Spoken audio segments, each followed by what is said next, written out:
Let's first summarize the passage and then start the questions. The passage is about a book whose the views expressed in the book about primitive communism and how they influenced people to think that primitive communism existed. The author's views, either in favor or against, well, it was mostly against. So let's quickly look at it before we answer the questions. The most popular legacy of the origins, this is the name of the book, is primitive communism. The idea goes like this. Once upon a time, private property was unknown. Food went to those in need. Everyone was cared for. Then agriculture arose, and with it, ownership over land, labor, and wide resources. So he's saying this is how the idea of primitive communism has been propagated. That private property was earlier unknown. Food went to those in need. Everybody was cared for. After that, agriculture came up. With agriculture, ownership over land, labor, and wild resources started.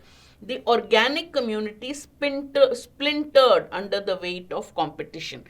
With ownership of land and labor, there was competition and the community splintered or broke.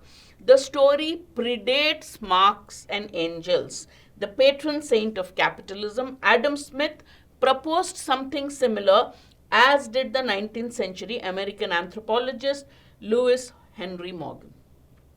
This idea of primitive communism and how later agriculture and ownership happened predates Marx and Engels. After Marx and Engels gave the idea of communism, but this goes back to before Marx and Engels, and even Adam Smith and Lewis Henry Morgan have proposed this. Even ancient Buddhist texts describe a pre-state society free of property. Let me get my pen. Free of property. All right.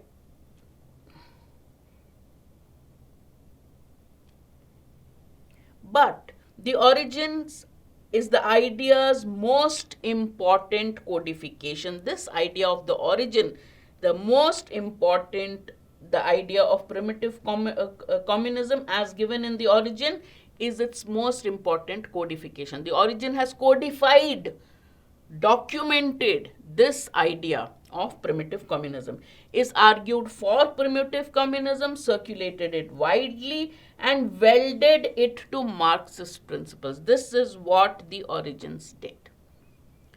It took the idea of primitive communism, it codified it, it circulated it widely, and it also welded it, combined it, joined it to Marxist principles. Did you understand this first paragraph? Because this helps you understand the rest of the passage so much better. Today, many writers and academics still treat primitive communism as a historical fact. What does that mean? The author somewhere is already showing you his tone that he doesn't. To take an influential example, the economists Samuel Bowles and Jung Kyu Choi have argued for 20 years that property rights co-evolved with farming.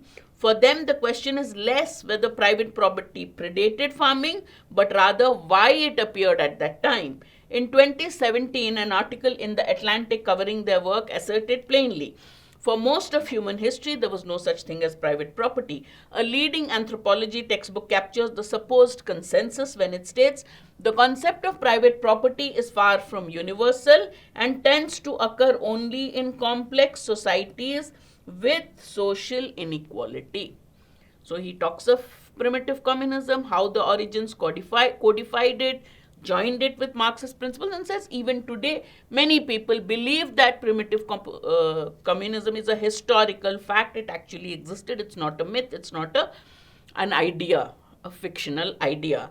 Then he quotes economists and other people and articles which says that the concept of private property is not universal. It only developed now, and it's not universal. It's not there in every society. It's there in complex societies where there is social inequality.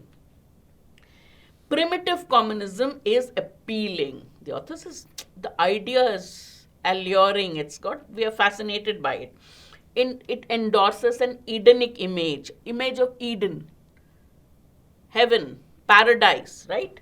It endorses an Edenic image of humanity. Oh, they're all good. That's the image it gives of humanity, in which modernity has corrupted our natural goodness. We were good before.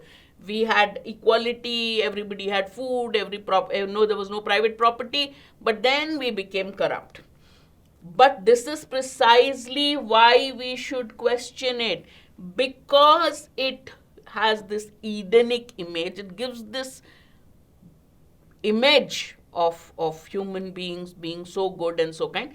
That is the precise reason why you should question it. It is simple, it is appealing, which is why you should question it. So the author challenges its authenticity on the basis that it's so simple and appealing.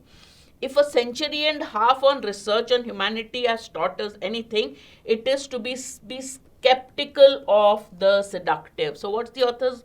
Be doubtful of anything which is seductive, anything which is fascinating, anything which tempts you. Be skeptical. That may not be the correct thing. That's the author says. From race science to the noble savage, the history of anthropology is cluttered with the corpses of convenient stories. These are not facts. Author calls them convenient stories. They look good, they sound good, they're convenient to use. Therefore, all these and the primitive communism is just a convenient story of narratives that misrepresent human diversity. These narratives, these accounts are misleading. They are wrong. They misrepresent what has happened. They misrepresent human diversity to advance ideological aims. They have a vested interest. They have certain ideological aims. To further those ideas, those ideological aims, they keep these convenient stories for us to believe. Is primitive communism any different? Author's tone indicates it isn't. Remember that. Tone is very important.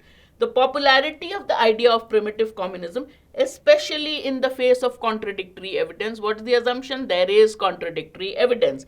Tells us something important about why narratives succeed. The popularity of primitive. We have the story of primitive communism, which is very popular. We have contradictory evidence, and yet this story is very popular. That tells you something about why narratives succeed. There are certain stories which are more successful. Why? Primitive communism may misrepresent forager societies. There were forager societies. Primitive communism doesn't talk about that. They may misrepresent it, but it is simple and it accords with widespread beliefs about the arc of human history. Why is it successful? Because it is simple. That is one main reason. It's a very simple narrative. So it's appealing. And second thing, it is in agreement with certain widespread beliefs about human history. We've had certain beliefs about human history, and primitive communism is in line with them. Therefore, it is more popular. If we assume that societies went from small to big, from egalitarian to despotic, then it makes sense that we transition from property-less harmony to selfish competition too. Even if the facts of primitive communism are off, the story feels right. So what's the author trying to say? Primitive communism is wrong, but the story feels right because of these reasons, and that's why it is popular. All right? So this passage, you have to understand the tone, you have to understand the nuances of what the author is saying to draw inferences. More important than its simplicity and narrative resonance, however, is primitive communism's political expediency. It's politically convenient.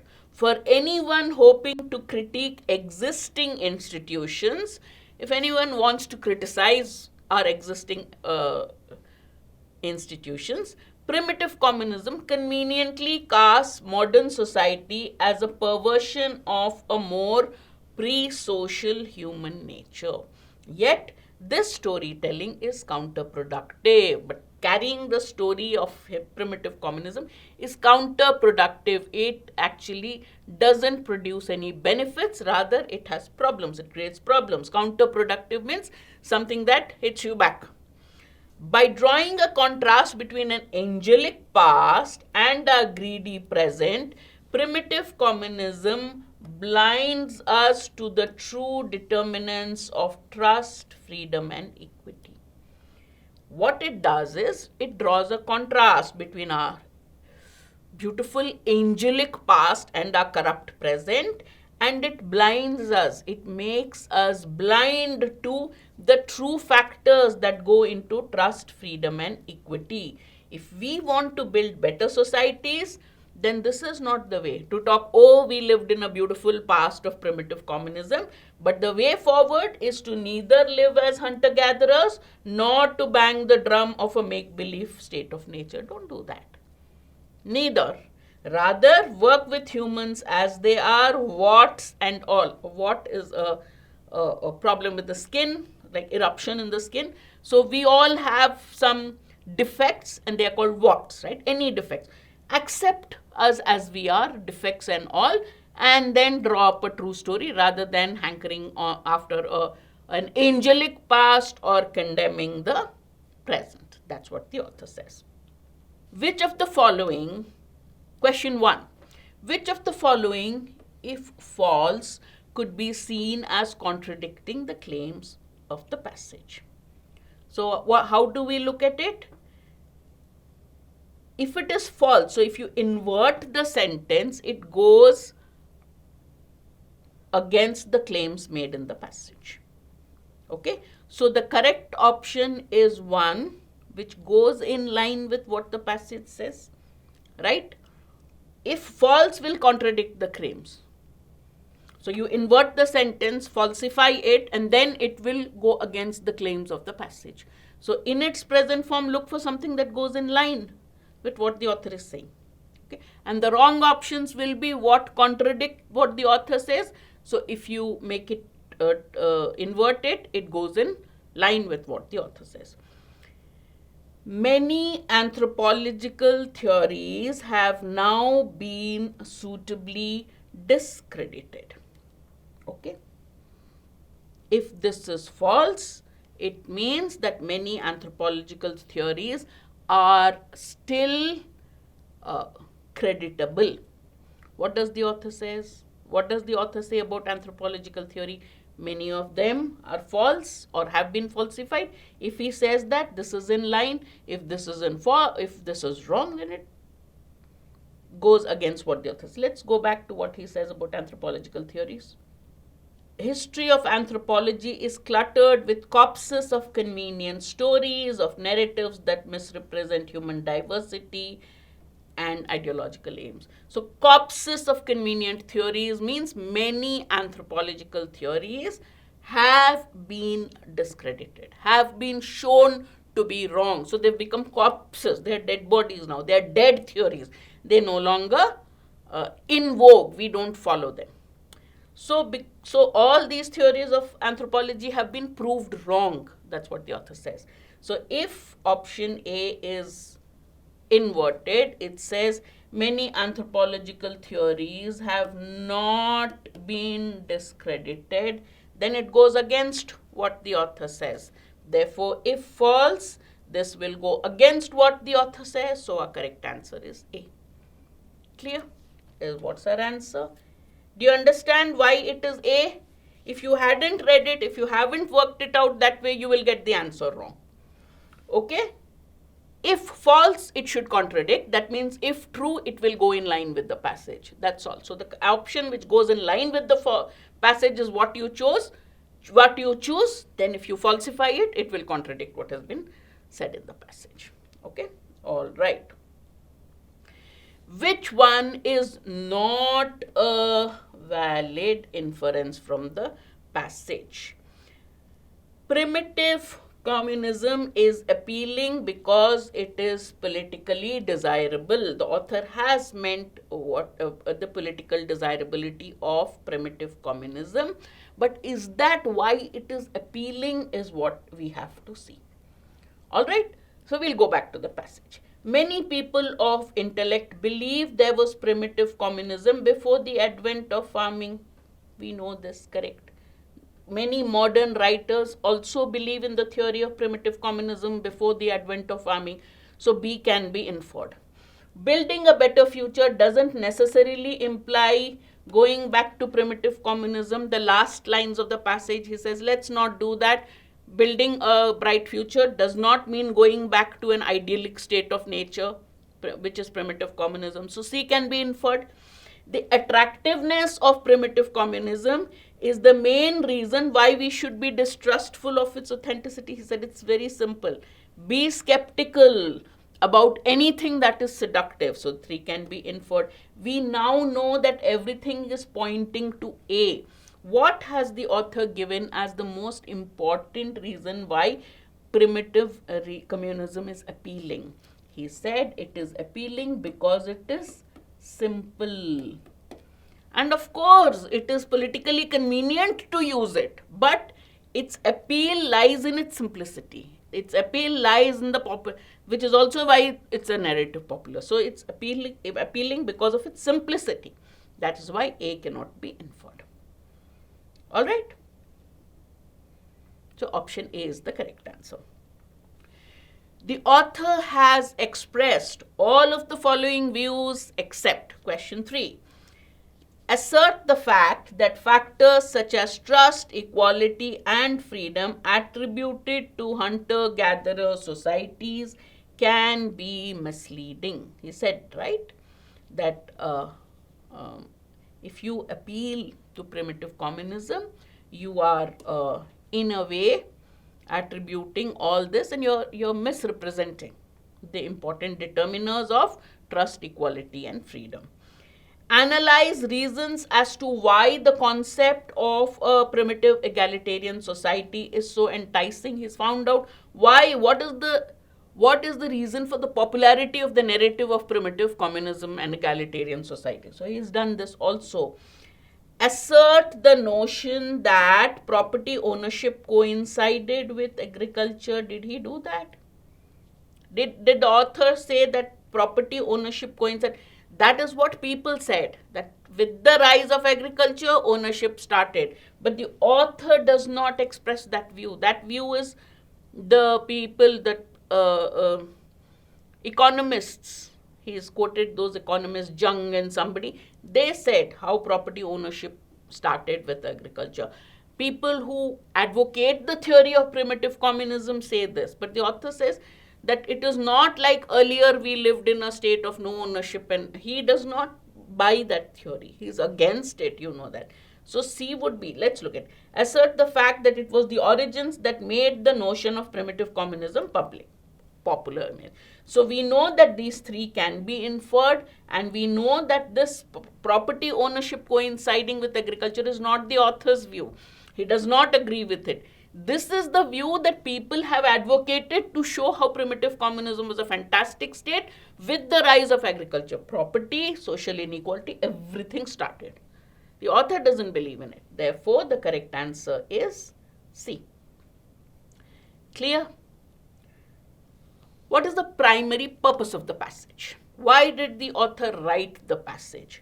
To compare and contrast primitive communist societies with those of modern ones? Is it that? Did he take the features of a primitive communist society, juxtapose it with a modern communist society? No, he has not done that. Advocate the fact that primitive societies were largely egalitarian and communal. The author doesn't believe in the option of primitive communism in the first place. So where does he say, yes, we lived in a state when everything was equal? No, of course not. Refute the notion that primitive societies were egalitarian and community-based. He says there was no such thing. The story of primitive communism has been propagated by certain people to further their idealistic aims. Though he has not said it in the, we can anticipate what he is going to say after this passage. He is going to prove that this is not true. So he started by talking about why this concept of primitive communism is not correct. Therefore, refute the notion that they were egalitarian, there was a community-based society, and that human nature was fantastic. It got corrupted with agriculture and private ownership, right? analyze as to why the narrative of primitive communism is so attractive. He did say this, but that's not the primary purpose. It's one of the points of the passage. He has analyzed why primitive communism is so attractive and appealing, its simplicity and the popularity of its narrative, why he's talked about that, but that's not the main aim of writing this passage. It's to tell you that this theory of primitive communism and egalitarian society itself is wrong, right? So the correct answer is C.